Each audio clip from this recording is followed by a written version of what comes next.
if you don't price a home strategically and the presentation isn't where it should be, the market will very quickly punish you.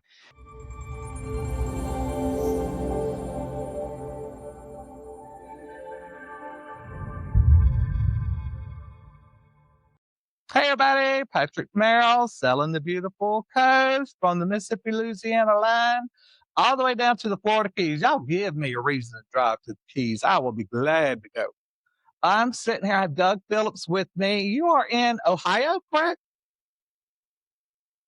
That's correct, Cincinnati, Ohio. Awesome.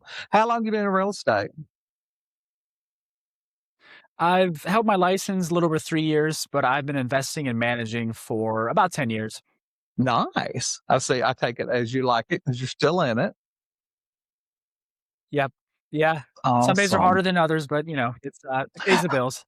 It is. It drives me crazy because I've been doing this 16 years and I still cannot get used to having to wait.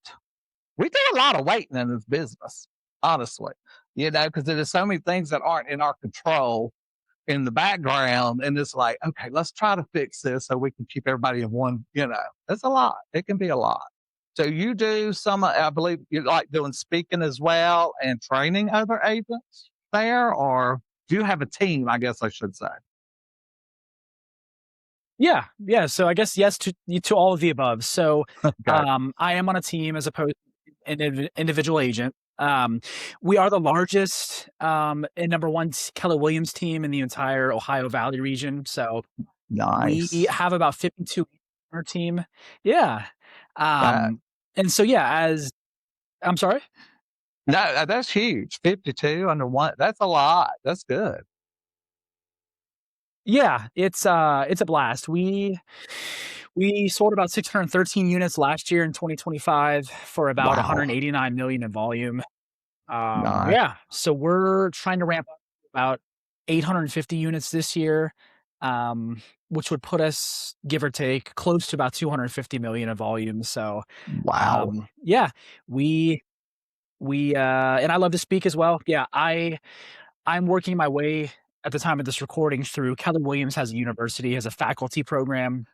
So I'm currently working, to complete all of the steps to be a Keller Williams approved trainer. So That's awesome. Good. Now, with your training, can you thank go to you. other states also with Keller Williams and train? 100%. Yeah, I can. Different states. I'd love to. Our operating principal actually has gone to South Africa for some events. So yeah, truly different states, different countries. Wherever there's a Keller Williams office, or really any real estate franchise or brokerage. That's true. Yeah, that's true. Because we do. I mean, I'm with Caldwell Banker Smith Homes, and we do a lot of Yeah, other with other agents and other companies, and I think it's good to try to know the more people around that you can. The more you know, the better anyway. And we do a lot of education doing this, and thank God. It's a lot to keep up with. Would you say this time of year, what have you had, what's some of your biggest issues you've had, say the last 4 or 5 months this year? It seems like it's been a weird year off the get-go with everything. As far as sales and interest rates and what's trending, how are things working there as far as the market? yeah. So I can't speak in every market, but at least Cincinnati, we've kind of come off a big runoff of a acute sellers market. So we went from, for the most part, in most neighborhoods in Cincinnati, to multiple offers, to above asking price, to days on market just totally shrunk, to now in the last 4 or 5 months, we've seen, interest rates have gone up. Buyers are more discerning than they have been in the last few years because they have more inventory to choose from. So price reductions are up, days on market are up, concessions are up for buyers. So there's a lot more options to choose from to navigate this kind of market. So we're just God. having those conversations, with our clients. Well, the other day I had like D.R. Horton, one of the builders here in Mississippi and Alabama and Louisiana, or everywhere over here, really.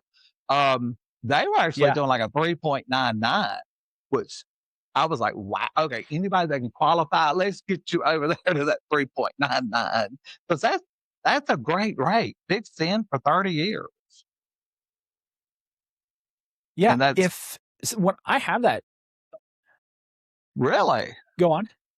you have that 3.99? Well, so I well, I was gonna say I have that conversation if I'm working with buyers and their price range starts to potentially entertain new construction, I still have that discussion with them anyways because, with a lower interest rate or if the lender is doing a buy down or if there's incentives, a lot of times if I have a buyer who's qualified for, let's just say, around 275,000, but they're okay with different new construction communities, with the lender incentives and the builder incentives, there's a good chance they can actually get into a new home, all of the warranties, a lower rate, with still having the same monthly payment that they Yes, would on a resale at, yes. 6.5, give or take. Yeah. Yeah. I think a lot of people too, like, well, so, of course, some of the new builds, you don't have a big yard, or some of the older homes, you do have a decent sized yard. And that's, I know some people weigh with that, but no, I'm like that. Even, and then when you think about what you're saying from going from a used home to a brand new home, they're both great. However, it works for your family and you is the biggest thing. But a lot of times with those newer bills, you're going to have your cheaper insurance, your cheaper power bills because you're built to code. You don't have all those drafts blowing through the door every afternoon, so to say. So that's, it makes a big difference. So when you put that in there, let's say, because you might be paying this house maybe $300 a month power bill, and this one may be 130, a brand new one. So people look at that as well, which is always a good thing. I hate for people to get in a bind. Well, I think as with us as sales professionals, it's educating the consumer on whether it's resale, new construction, or different areas. It's informing them and empowering them to make the best decision, right? For some Yes. folks, for some clients, it strictly makes more sense for them to do a resale home. But that's why I think getting into the weeds of what exactly they're looking for, whether that's a listing consultation when they're looking to sell their home or a buyer consultation when they're getting to the process of wanting to purchase a home, a robust consultation will uncover a lot of those different things. And then you, as the fiduciary, can present them all of the options and guide them to make the best informed decision for their family. Correct. Has y'all's market been, like you said, just said things kind of like here? I mean, it seems like once we get a new one on the market, it either sells really fast or it may sit for a couple months. It seems like that's what's going on. It's like I may have 3 or 4 people looking for almost the exact same house. So it's like, oh, guess what? And there's only one. So 3 or 4, we gotta figure it out to make it work. Um, and that, like I said, it's Yeah. I think it's coming back around though. I think a lot of people were really upset with a lot of things going on, but I think real estate is starting to pick back up. Even the interest rate doesn't seem that crazy high. 5.99 is that doesn't seem too crazy high to me. I mean, I remember my It's parents talking about no, like it's 16, 18%, and it's like, what? Of course, now back then the houses may only yeah, we cost had we're 30,000. that's true. I mean, we are below the historic national average of an interest rate. So but you're right, we feel the pain on the actual purchase price, right? Uh-huh. So it's being creative, I think, in this kind of market. For example, I closed some first-time home buyers last year in November, and I got the seller to contribute to their down payment, and, they were able to contribute so much that my buyers actually not only did not bring any funds to closing, they actually got a check for $100 at closing. So that's, in 2020, 2021, 2022, that was unprecedented. You Oh would have been yeah. laughed out the door. Yes. So in Cincinnati, I mean, the reality is we have 52 different micro neighborhoods and pockets and cities. So it truly is a tale of two markets. In some of the more desirable areas, you're still, for the most part, gonna see, above, a list price offers, multiple offers, minimal days on market. But yeah, we're kind of shifting overall back to the days of, if you don't price a home strategically and the presentation isn't where it should be, the market will very quickly punish you. Oh, Um, yeah. so it's being, I think, in tune with that feedback, and that's how when we meet with sellers, we educate them on all of that. Show feedback from showings, feedback from agents. We look at active pendings and solds. We're constantly vigilant so that if we need to make adjustments, we're not 3, 4, 5 weeks on the market and wondering what happened. We're Right. arming them with the knowledge up front. Which that's good. And yeah, I buy Zillow. I've been with Zillow 15, 16 years. I mean, now you got to remember, I started out with what I call the $20 zip code or town name back Yeah. then. So I always look at it as like, I just want a piece of the pie. I don't want it all. So I just jumped around. Like I put, this for this zip code, and to say I would buy instead of one zip code, I want it in 6 or 7. So I would just throw a little bit, a little bit of money. And of course, it's grown and it's went up. It ain't no $20 a zip code no more. But with Oh, no. that, I like to be able to tell my buyers to go look at that, even my sellers, because they can visually look and see the numbers, how their home's trending if they set up their own account, which Yes. is good because if we're getting all these looks and no showing, we got to regroup and figure out what's wrong. Are we priced? Is it pictures? Is it priced or the location or what? And a lot of times we get into that. But with the Zillow, being able to see the numbers, it's in like what you're saying, you kind of can get it a little bit more aggressive to the pricing and want your competition, so to say. If you're the last house in the neighborhood and everybody wants it, you know, there you go to the multiple offers. But if you're not, if people ain't jumping, we got to talk. And most sellers are really, yeah, they want to know. They want us to tell them, because then, like I tell a lot of the new agents, we do this all day long, every day of our life, basically. So we know. But when you're dealing with new people, they may sell one home or buy one home in their lifetime. So it's important, like you said, to educate everybody with that new way of, I guess, thinking, you could say, on how, well, since they've changed how we do our offers with our commissions and stuff like that, where it's all out there, which is good. What would you say your dream job? Real estate? Honestly, Patrick, I've kind of found a way to combine both of those things, because I have a background in self-development, personal development, coaching, and training. And so I've kind of found a way to marry the two with real estate and training. And so I feel very fortunate I'm able to do both of those things on a weekly and monthly basis. I mean, I don't know. Probably if I had to truly choose one, teaching, just because I could carry that into more areas, facets of my life. But no, truly, as it is right now, they both go hand in hand with what I'm doing, and it's been a blast. It is great. And I mean, you can tell when people love what they do.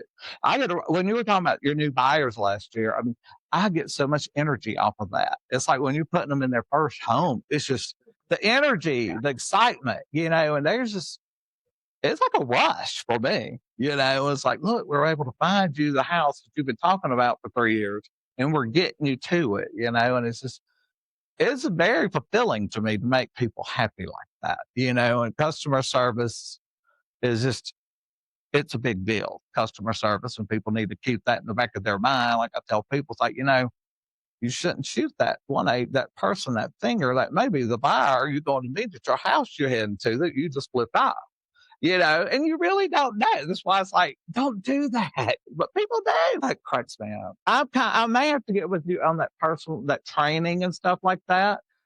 Do you work with other agents or with other companies, or just kind of like in your area?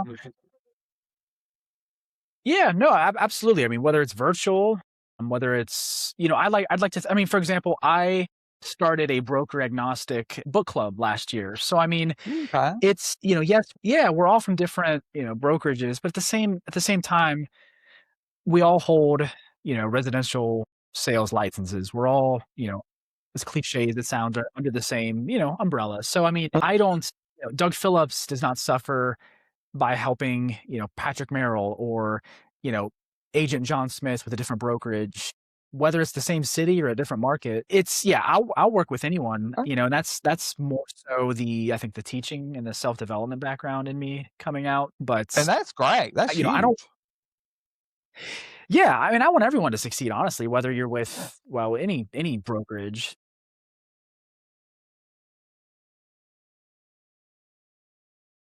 Well, I agree. And that's why it's like we all need to work together. It's like we're not competition. Well, we are.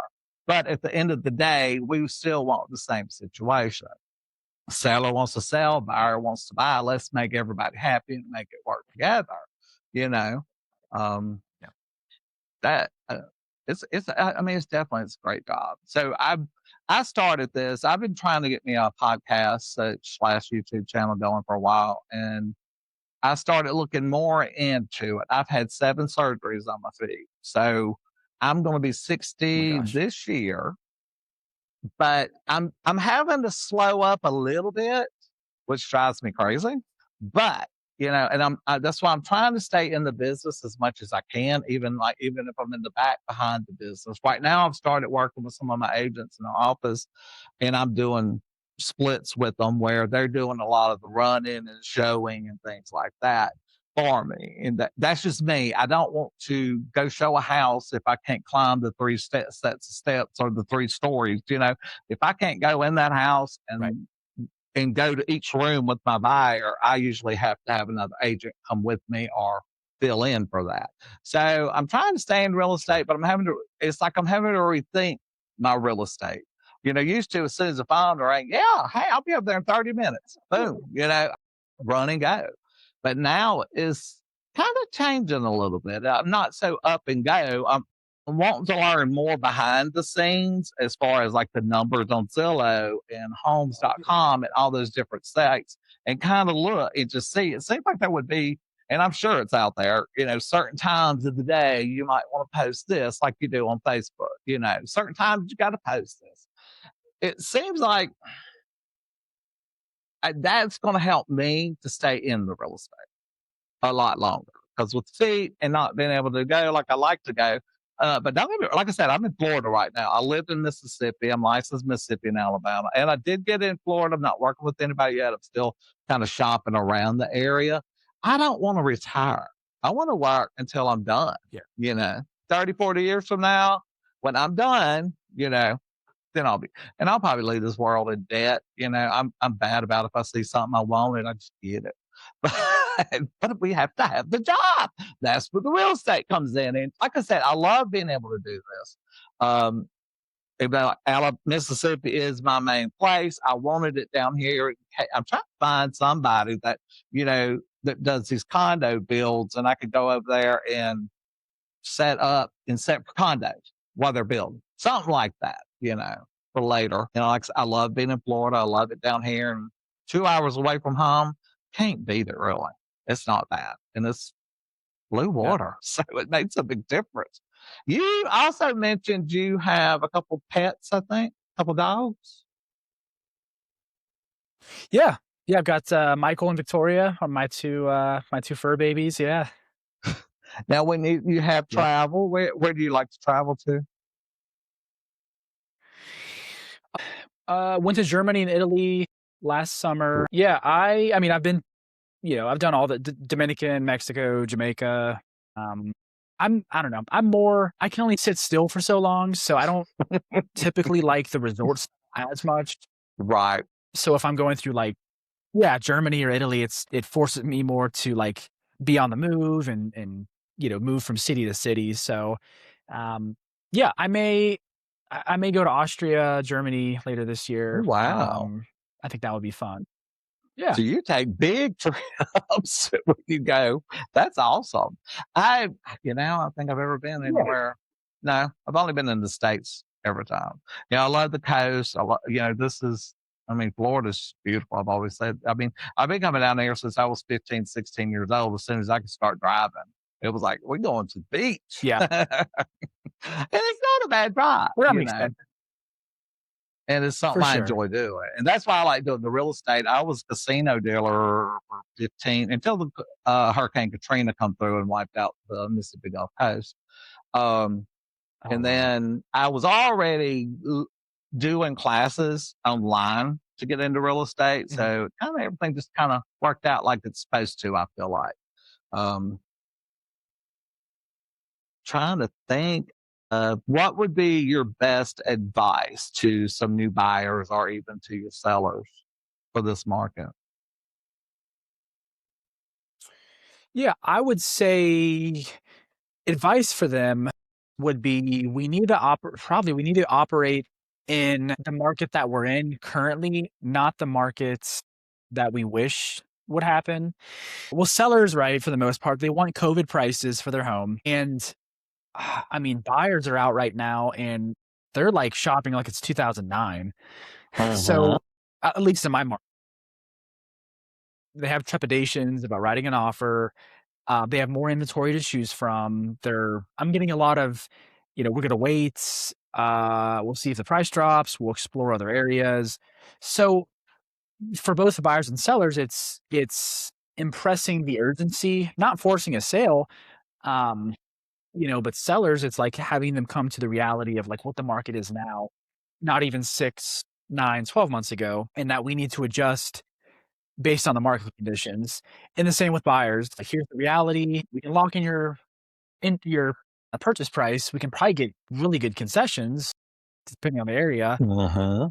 Should your hang up, should they come down, we can always refinance. But just I knowing was going to that ask you about right now, that. Do a lot of the lenders offer that free refinance? yeah, I think we've got some local ones that, like your first refinance post closing is free, which, yeah, I mean, that's fine. I mean, should rates come down any more this year? I don't know. Yes. I'm not a great prognosticator, but we'll see. There's so much volatility going on right now, it seems. I have no way of knowing That that. it makes people nervous too to spend with not knowing what going on period in the world sometimes. Yeah, if I get a buyer truly hung up, I'll whip out my, like, 30-year, like, real estate value graph and just show them, there's not a time if you hold on to real estate more than 10 years where it does not appreciate. So, no one can time the market, right? But Right. we know that real estate as an asset class, if we hold on to it, just long enough, it will at some point appreciate in value. We don't know when exactly that may be, but I can just show them literally the Uh-huh. graph uh, dating back 30, 40 years where, you just see that nice gradual hockey stick of appreciation. So it's just creating urgency. Thank y'all again for taking the time to come along my venture with me. I am Patrick Merrill, and I hope you have been lifted. If not, let me know. We'll figure out a way. There's always a way. Thank y'all again for watching. Please like, share, and subscribe, and tell your friends. Y'all have a great day.